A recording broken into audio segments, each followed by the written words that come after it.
অন্ধকারাচ্ছন্ন তালমার rail station এলাকা। দিনের আলোতে সবকিছু স্বাভাবিক থাকলেও যেখানে রাতের আধার নামলেই বসে মাদকের হাট আর ভাসমান পতিতালয়।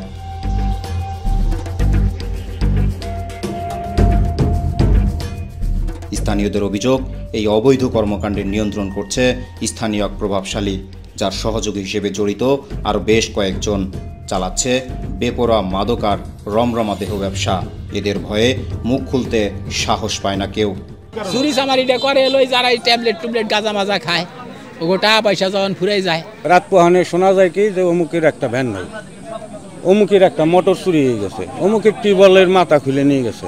স্বাধীন সে একজন ডিলার, অরিজিনাল একজন ডিলার, তারে দেখা গেছে 2-1 মাস পর পরই পুলিশে ধরে নিয়ে যায়। দেখা গেছে সকালবেলা ধরে নিলে বিকেলবেলা তারা ছেড়ে দেয়। পুলিশে যদি টাকা না খাইতো বা চালান যদি না এনে দিত, তাহলে তো আপনার এগুলো বেচা বন্ধ হয়ে যেত, তাদের থেকে ভয় পাইতো। অভিযোগ রয়েছে শুধু তালমা নয়, উপজেলার বিভিন্ন এলাকায় এই সিন্ডিকেট মাদকের সাপ্লাই দিচ্ছে। এতে ধ্বংসের পথে ধাবিত হচ্ছে তরুণ সমাজ। আমাদের এখানে আমাদের পুরাফানে আপনাদের দেখলে আরো খারাপ হয়ে যাবে। সন্ধ্যা নামার পরেই ওই জায়গাতে টাস, তারপরে বাবা গাঁজা, মানে নেশাগ্রস্ত যত যা আছে ওই মোড়ে গেলে পাওয়া যায়। পড়ালেখা বাদ দিয়ে, খেলাধুলা বাদ দিয়ে এই মোবাইলে আসক্ত, এরপরে এই বিড়ি সিগারেট কি বলে এগুলো খায়। তো আমরা চাই এগুলো যেন না খায়, মানে এগুলো মুক্ত একটা সমাজ চাই।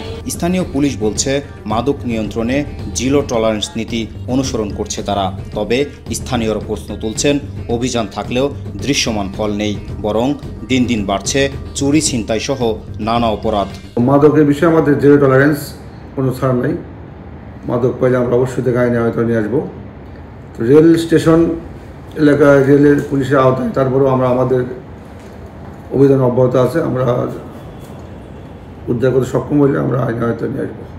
সচেতন মহলের দাবি, অবিলম্বে তালমার রেল স্টেশন এলাকায় সক্রিয় সিন্ডিকেট ভেঙে দিতে হবে, নইলে পুরো সমাজকে ঠেলে দেওয়া হবে এক অনিশ্চিত ভবিষ্যতের দিকে। ছোট যে বাচ্চা বাচ্চা পোলাপান, সেই পোলাপানও বর্তমান নেশা করে, গাঁজা খায় আর ট্যাবলেট খায়। তরুণ প্রজন্মকে মাদকের ছোবল থেকে রক্ষা করা এবং এলাকার নিরাপত্তা নিশ্চিত করা এখন সময়ের দাবি।